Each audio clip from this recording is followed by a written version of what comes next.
બોડેલીમાં ગરમીનો કહેર જોવા મળી રહ્યો છે। તાપમાન 43 ડિગ્રી સેલ્સિયસને પાર પહોંચ્યું છે। સિઝનનું સૌથી ઊંચું તાપમાન નોંધાયું છે। છેલ્લા 3 દિવસથી તાપમાનમાં સતત વધારો થઈ રહ્યો છે। બપોરે રસ્તાઓ પર કર્ફ્યુ જેવો માહોલ છે।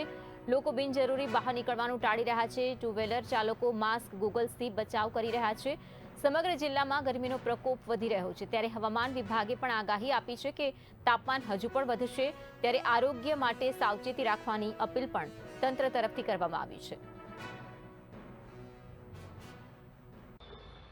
આજે બોડેલીમાં 43 થી 43.5 ડિગ્રી ટેમ્પરેચર બતાવે છે અને અત્યારે લગનગાળો અને ચૂંટણીનું ફૂલ માહોલ ચાલે છે।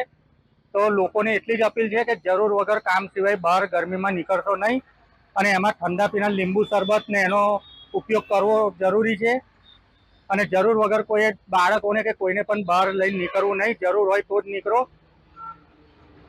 અત્યારે ગરમીમાં લોકોની હાલત ખૂબ જ કફોડી છે।